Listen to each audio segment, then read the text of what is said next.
Hello everyone, welcome back to the YouTube channel Dr. Alam Services. I am Mohammad Uvais Alam, final year MBBS student at government medical college Fatehpur. तो अभी इस video में बात करने वाला हूं एक इम्पोर्टेंट टॉपिक के बारे में जो कि नीट 2026 के करेक्शन से रिलेटेड है। तो इस वीडियो में लाइव स्टेप बाय स्टेप आपको पूरा करेक्शन करके दिखाने वाला हूं, कैसे आपको करेक्शन करना है, किन किन चीज़ों का ध्यान रखना है, और जिन लोगों की मिस्टेक नहीं है उन सबको भी मैं सलाह दूंगा आप एक बार लॉगिन करके जिस तरीके से मैं दिखा रहा हूँ उन सबको आप सभी ऑप्शन को चेक कर लेना, क्योंकि जो आपका कन्फर्मेशन पेज डाउनलोड होता है उसमें कई सारे जो फील्ड हैं आपके हाइड हो जाते हैं और सही से नहीं दिखते हैं। तो अगर आप यहाँ से लॉगिन करके देखेंगे तो एक एक स्टेप को पूरा सही से वेरीफाई कर पाएंगे और अगर कोई मिस्टेक है तो उसको करेक्ट कर पाएंगे। यहाँ पर उन चीज़ों के बारे में बात करूँगा मैं, साथ साथ कुछ ऐसे ऑप्शंस जो एडिट करने का ऑप्शन जहाँ पर नहीं है तो उसके लिए क्या अल्टरनेटिव ऑप्शन कर सकते हैं। बाकी देखो, रिजेक्ट किसी का नहीं होगा तो ज़्यादा उसमें आप टेंशन ना लें। आपको सबसे पहले लॉगिन करना है ऑफिशियल वेबसाइट पर जाकर, कैंडिडेट एक्टिविटी के अंदर जो आपको विंडो दिख रही है correction window for NEET UG 2026, इसके अंदर आप जाएंगे तो सबसे पहले आपको दिख रहा होगा यहाँ पर जो रजिस्ट्रेशन का शेड्यूल है ऑलरेडी निकल चुका है। आपको यहाँ से जाके पहले लॉगिन करना है, ठीक है। लॉगिन करने के लिए आपको जो आपकी बेसिक डिटेल है, एप्लीकेशन नंबर, पासवर्ड और कैप्चा डाल के आप लॉगिन करेंगे। तो मैं जो हमारे एक स्टूडेंट है लॉगिन करके फिर उनका आपको दिखाता हूँ।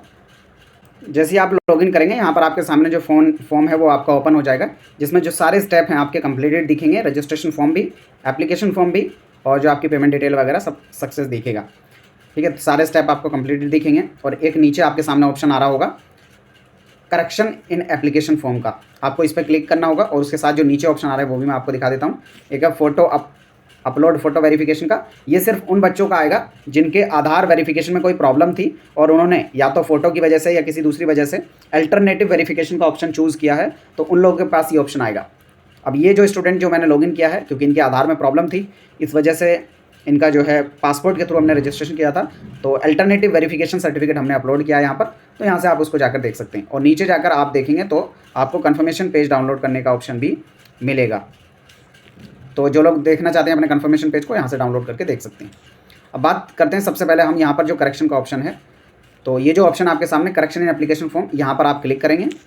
उसके बाद आपके सामने ये ऑप्शन आएगा कि क्या आप करेक्शन करना चाहते हैं एप्लीकेशन फॉर्म में, तो आपको इसी लिंक पर क्लिक कर देना है। उसके बाद यहाँ पर कुछ जनरल इंस्ट्रक्शंस दिए हैं। तो पहली चीज़ तो ये कि वन टाइम फैसिलिटी है, यानी एक बार ही आप लोग करेक्शन कर सकते हैं। तो जिन लोगों को भी मिस्टेक लग रही है, चाहे आपकी एक मिस्टेक हो या एक से ज़्यादा मिस्टेक हो, आप फाइनल सबमिट तभी करना जब सारी चीज़ों को आप करेक्ट कर दो। लॉगिन करने की बात नहीं कर रहा हूँ, आप मल्टीपल टाइम लॉगिन तो कर सकते हैं। फॉर एग्जांपल आपने एक बार ट्राई किया, एक चीज़ को ठीक कर पाए, इतना वेबसाइट भाग गई या फिर आपने उसको कट कर दिया, दोबारा से लॉगिन कर सकते हैं। लेकिन एक बार आपने करेक्शन करने के बाद फाइनल सबमिट कर दिया तो दोबारा ऑप्शन आपको नहीं मिलेगा करेक्ट करने का। तो इसलिए फाइनल सबमिट करने से पहले सारे डेटाओं को आपको सही से क्रॉस चेक कर लेना है, पूरा वेरीफाई करने के बाद तभी करें।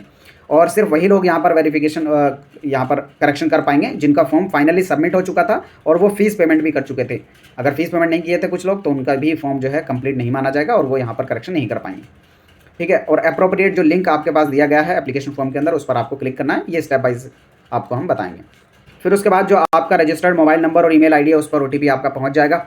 और एक और चीज़ जो आपको ध्यान देनी है कि करेक्शन करने के बाद आपको कन्फर्मेशन पेज को डाउनलोड कर लेना है, क्योंकि ये आपका फ्यूचर में यूज़ होने वाला है। जो पुराना वो चला जाएगा, क्योंकि करेक्शन के हिसाब से आपका जो नया कन्फर्मेशन पेज है वही आपके पास जो है प्रूफ रहेगा कि आपने क्या इन्फॉर्मेशन भरी है। आप OTP डालेंगे और फिर उसके बाद verify and proceed for correction पे क्लिक करेंगे। फिर जैसे ही आप यहाँ पर ओपन करेंगे तो ये सारे ऑप्शंस आपके सामने दिखेंगे, आपके सारे स्टेप्स कंप्लीट दिखेंगे। आपका जो रजिस्ट्रेशन डिटेल है, कॉन्टैक्ट डिटेल है, एक एक करके सारी कंप्लीटेड है। आपको एक एक स्टेप पे प्रोसीड करना और फिर देखना है, ठीक है। तो सबसे पहले मैं जो रजिस्टर कॉन्टैक्ट डिटेल है इस पर क्लिक करके आपको दिखाता हूँ कि यहाँ पर करेक्शन का ऑप्शन है या नहीं। तो यहाँ पर आपके जो रजिस्टर कॉन्टैक्ट डिटेल है इसमें आपका एड्रेस रहता है, प्रेजेंट एड्रेस और परमानेंट एड्रेस। तो यहाँ पर आपको पूरा एड्रेस चेंज करने का ऑप्शन नहीं है। यहाँ पर दो तरह के बॉक्स आपको दिख रहे हैं, एक वो जो बिल्कुल वाइट है और कुछ वो जो ग्रे कलर के हैं, तो इनको आप एडिट नहीं कर पाएंगे। तो इसका मतलब यह है कि पूरा एड्रेस आप चेंज नहीं कर सकते। इसमें आप अपना स्टेट चेंज कर सकते हैं, जो आपका डिस्ट्रिक्ट है वो चेंज कर सकते हैं, कंट्री ऑब्वियसली यहाँ पर अगर किसी को करनी होगी तो वो चेंज कर सकते हैं। पूरा एड्रेस आप चेंज करना चाहें तो वो ऑप्शन आपके पास नहीं है। उसके साथ ही आप पिन कोड भी यहाँ पर चेंज नहीं कर पाएंगे एड्रेस के साथ। तो कुछ लोगों को ऐसी दिक्कत थी कि वो पिन कोड में प्रॉब्लम कर दिए थे। ईमेल एड्रेस भी आप चेंज नहीं कर पाएंगे, मोबाइल नंबर भी एड्रेस आप चेंज नहीं कर पाएंगे और अल्टरनेट मोबाइल नंबर भी आप चेंज नहीं कर पाएंगे। तो जिन लोगों की ये मिस्टेक्स हैं, अगर आपने इसमें जो करेक्शन करने वाली चीज़ है वो कर सकते हैं, तो उनको ठीक कर दो अगर कोई गलत है तो। अगर नॉन करेक्शन वाली चीज़ आपसे गलत हो गई है तो उसके लिए अभी आपको कुछ नहीं करना है। इसके बेस पर, एड्रेस के बेस पर आपका फॉर्म रिजेक्ट नहीं होगा और ना ही काउंसलिंग में आपको दिक्कत होगी। आगे आपको अगर लगाना होगा, कोई दूसरा एड्रेस लगाना होगा, तो उसके लिए आप प्रूफ दिखा सकते हैं एग्जामिनेशन सेंटर पर भी। उसके लिए आपके पास जो भी प्रूफ हो, आपका आधार कार्ड हो या आपके पास डोमिसाइल सर्टिफिकेट हो, उसको दिखा सकते हैं उसके बेस पर, क्योंकि इसको कोई क्रॉस चेक नहीं करने वाला। तो अगर मिस्टेक हो गई है तो इसके लिए आपको यहाँ पर नहीं घबराना अभी, ठीक है। काउंसलिंग के टाइम पर आप अल्टरनेटिव उसका जो है सर्टिफिकेट बनवा के कचहरी से लगवा सकते हैं, यानी एफिडेविट जिसको कहते हैं। फिर आता है यहाँ पर परमानेंट एड्रेस। तो परमानेंट एड्रेस उन लोगों के लिए रहेगा जिनका दोनों अलग है। अगर किसी का सेम है तो सेम यहाँ पर कॉपी पेस्ट होकर आ जाएगा। तो यहाँ पर भी लाइन 1 2 3 इसको चेंज करने का ऑप्शन नहीं है। सिर्फ स्टेट, कंट्री, डिस्ट्रिक्ट आप इसको चेंज कर सकते हैं, पिन कोड भी चेंज नहीं कर सकते। तो इसलिए भी आप देखेंगे ओवरऑल तो ऐसा नहीं कह सकते कि एड्रेस में चेंज करने का आपको ऑप्शन मिला है, क्योंकि जो मेन चीज़ होती है, जो आपका लाइन 1, लाइन 2, लाइन 3 एड्रेस है, वो चेंज करने का ऑप्शन ही नहीं है, तो कोई मतलब नहीं बनता। तो जो भी अगर पुराना आपने जो भर दिया था उसी के साथ कंटिन्यू करो। इसके बेस पर आपको कोई भी दिक्कत नहीं होगी, ना ही एग्जाम सेंटर पर और ना ही काउंसलिंग में। लेकिन हाँ, इसमें एटलीस्ट एक चीज़ हो सकती है कि जिन लोगों को अपना एग्ज़ाम सेंटर बदलना है तो वो यहाँ से अपना स्टेट चेंज करके कहीं दूसरी जगह पर अगर लेना चाहते हैं तो वो सेलेक्ट कर सकते हैं, और अगर उसी स्टेट के अंदर है तब भी आप जो अपना एग्जामिनेशन सेंटर सेलेक्ट मतलब चेंज कर सकते हैं। अभी आगे मैं आपको दिखा भी दूंगा। फिर उसके बाद यहाँ पर जो आपकी बेसिक डिटेल रहेगी कि आप कैप्चा भर के जो है आगे प्रोसीड कर सकते हैं। अब यहाँ पर कैप्चा डालने का ऑप्शन ही नहीं है, क्योंकि हमने कुछ भी चेंज किया ही नहीं है। तो अगर आप कोई भी चेंज नहीं कर रहे हैं तो सेव करने की भी ज़रूरत नहीं है, डायरेक्टली आप जो नेक्स्ट पोर्शन है उसकी तरफ जा सकते हैं, जो कि हमारे स्टूडेंट के केस में सेकंड है, रजिस्टर पर्सनल डिटेल। तो इस पर जाकर मैं दिखाता हूँ कि क्या चेंजेस आपके पास करने का ऑप्शन है या नहीं। फिर उसके बाद जो पर्सनल डिटेल वाला ऑप्शन है उसमें आपके पास नाम चेंज करने का कोई भी ऑप्शन नहीं है, डेट ऑफ बर्थ चेंज करने का कोई भी ऑप्शन नहीं है, जेंडर चेंज करने का कोई भी ऑप्शन नहीं है और नेशनलिटी चेंज करने का ऑप्शन नहीं है। फादर और मदर के नेम में कोई भी अगर मिस्टेक है तो आप उसमें से किसी एक का करेक्ट कर सकते हैं। 12th का पासिंग स्टेट अगर आप चेंज करना चाहते हैं तो उसको कर सकते हैं। तो ऐसे स्टूडेंट जिनके नाम में कोई मिस्टेक हो गई है या डेट ऑफ बर्थ में कोई मिस्टेक हो गई है तो उनको एडिशनल डॉक्यूमेंट लेके जाना पड़ेगा। एडिशनल का मतलब ये है कि अगर उनकी जो डेट चेंज हुई जो आपने एप्लीकेशन फॉर्म में यूज़ की है उसके सपोर्टिंग डॉक्यूमेंट जो भी है, यानी अगर आपने मार्कशीट के अकॉर्डिंग फिलअप की है तो मार्कशीट साथ में आपको लेकर जानी होगी एग्ज़ाम सेंटर पर, और उसी के अकॉर्डिंग आपको करेक्शन करा लेना चाहिए अपने आधार के अंदर, क्योंकि जब तक आपका एग्ज़ाम होगा तब तक वो अपडेट हो जाएगा अगर आपके आधार के अंदर चेंज था। और जस्ट स्पेलिंग मिस्टेक है तो उसके लिए आप कोई भी एफिडेविट बनवा सकते हैं, यानी अगर बाय मिस्टेक आपसे सिर्फ नंबर आगे पीछे डल गया है या कोई मिस्टेक हो गई है तो उसके लिए आप अलग से एफिडेविट बनवा सकते हैं, ठीक है। बाकी जो मदर या फादर में किसी एक का करेक्शन कर सकते हैं। फिर उसी में नीचे चल के कैटेगरी का आपके पास ऑप्शन है। अगर आप कैटेगरी चेंज करना चाहते हैं तो आप यहाँ से चेंज कर सकते हैं। जनरल से कैटेगरी में जा सकते हैं, कैटेगरी से जनरल में आ सकते हैं, सारे ऑप्शन आपके पास हैं। और ये जो ऑप्शन है आपके पास, इसमें करेक्शन का ऑप्शन नहीं है, यानी डायबिटिक के बारे में, प्लेस ऑफ रेसिडेंस के बारे में और एनुअल इनकम के बारे में। माइनॉरिटी स्टेटस को चेंज करने का आपके पास ऑप्शन नहीं है। तो कुछ स्टूडेंट की जो मिस्टेक है उनके कमेंट आए थे डायबिटीज़ से रिलेटेड और माइनॉरिटी से रिलेटेड, उन्होंने गलत फिल कर दिया है। तो देखो, जो बीच वाले, अगर आपने अर्बन वाला ऑप्शन गलत फिल कर दिया तो इसमें कोई भी प्रॉब्लम नहीं है। इनकम गलत फिल कर दिया इसमें कोई भी प्रॉब्लम नहीं है, क्योंकि इसको कोई भी क्रॉस चेक करने वाला नहीं है, उसका कोई सिग्निफिकेंस भी नहीं है। डायबिटिक वाले का है तो आप काउंसलिंग के टाइम पे दोबारा से आपसे पूछा जाएगा कि आपके पास ये प्रॉब्लम है कि नहीं डायबिटिक की। तो अभी अगर आपने गलत भर दिया तब कोई दिक्कत नहीं है, काउंसलिंग में सही से भर देना। इसमें आपको दिक्कत पड़ेगी जो माइनॉरिटी वाला स्टेटस है, क्योंकि कई बार जो आपकी काउंसलिंग चलेगी उसमें अगर डायरेक्ट नीट का डाटा उठा लिया जाएगा तो आपको जो माइनॉरिटी वाले बेनिफिट है वो नहीं मिलेंगे। यानी अगर कहीं पर माइनॉरिटी का कोटा चलता है तो वो आपको नहीं मिलेगा, आपने जो कैटेगरी भरी है। बाकी बाद में जब आपका एडमिशन हो जाएगा उस टाइम पर तो आप अपनी जो स्टेटस है उसको चेंज कर सकते हैं, ऐसा नहीं होगा। बस ये है कि आपको रिजर्वेशन में इसमें थोड़ी प्रॉब्लम हो सकती है। फिर बाकी रेसिडेंस एंड स्टडी मोड, इनको आप चेंज कर सकते हैं। नंबर ऑफ़ अटैम्प्ट आप चेंज करना चाहते हैं तो उनको भी कर सकते हैं। या ट्रेडिशनल जो ड्रेस है उसमें आपने कोई गलत चीज़ भर दी है, मतलब आपने इसमें यस कर दिया है, नो करना चाहते हैं, या नो कर चुके हैं और अब यस करना चाहते हैं, तो वो आप सारे कर सकते हैं। उसके बाद जो अगला स्टेप आता है वो है डिसेबिलिटी से रिलेटेड। तो जो लोग डिसेबिलिटी में जाना या आना चाहते हैं उस कैटेगरी में भी आपके पास ऑप्शन है, आप इसको जाकर चेंज कर सकते हैं। उसके बाद जो अगला ऑप्शन है वो अपार आईडी का है।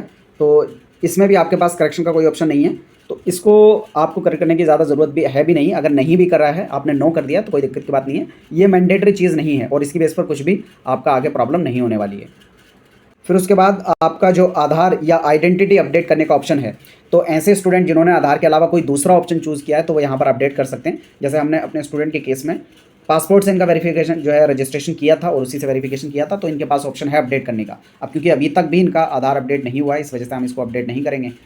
और अगर किसी का हो चुका है तो अपडेट कर चुके हैं, और ऑलरेडी अगर आपने आधार यूज़ किया है तो आप इसको चेंज नहीं कर सकते। फिर जो अगला स्टेप आपके पास आता है वो है एग्ज़ाम डिटेल को सेलेक्ट करने का। तो इसमें अगर आप एग्ज़ाम के मीडियम को चेंज करना चाहते हैं, यानी हिंदी से इंग्लिश या इंग्लिश से हिंदी, कुछ लोग पूछ रहे थे कि क्या हिंदी में अगर वो पेपर रखते हैं तो बाई लैंग्वेज रहेगा, यानी हिंदी और इंग्लिश दोनों में पेपर आएगा, तो उसका आंसर है यस, दोनों में आएगा। और अगर सिर्फ इंग्लिश रखते हैं तो आपका मीडियम पूरा पेपर का इंग्लिश ही रहने वाला है। ठीक है, यहाँ पर आप जो सिटी आपने सेलेक्ट की थी एग्जाम सेंटर, उनको आप चेंज कर सकते हैं। हर एक चीज़ को आपको यहाँ पर करेक्ट करने का ऑप्शन है। फादर या मदर, उनका क्वालिफिकेशन या बिजनेस या जो भी उनका ऑक्यूपेशन, उसको आप चेंज करना चाहते हैं, यहाँ से सब कुछ कट करके जो भी चीज़ आप करेक्ट करें, एक चीज़ का ध्यान देंगे, साथ साथ सेव एंड नेक्स्ट पे क्लिक करते रहें। अगर आप ये नहीं करेंगे तो जो आपका चेंज है वो सेव नहीं होगा। फिर उसके बाद आपकी 10th और 12th की डिटेल आती है। इसमें हर एक ऑप्शन को आपको चेंज करने का ऑप्शन है, चाहे आपसे नंबर गलत भर गए हों, स्कूल का नाम, एड्रेस या प्लेस ऑफ स्कूलिंग, जो भी आपसे मिस्टेक हुई है आप सबको करेक्ट कर सकते हैं। इसमें कोई भी रेस्ट्रिक्शन नहीं है, आप सभी चीज़ों को करेक्ट कर पाएंगे। साथ ही में यहाँ पर आपको मार्क्स चेंज करने का भी ऑप्शन है। Total marks obtain, percentage, roll number, school name, pin code, जो भी मिस्टेक इसमें हो गई आप पूरी करेक्ट कर सकते हैं।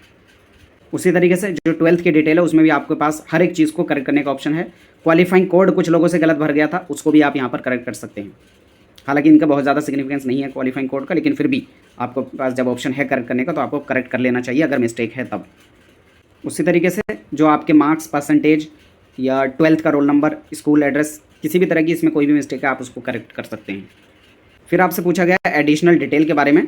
तो एडिशनल डिटेल में अगर ट्विन वाला ऑप्शन पे देखें तो यहाँ पर आपके पास करेक्शन का ऑप्शन नहीं है, और इसका बहुत ज़्यादा सिग्निफिकेंस भी नहीं है। अगर किसी से कोई मिस्टेक हुई है कोई बात नहीं, उसको रहने दो।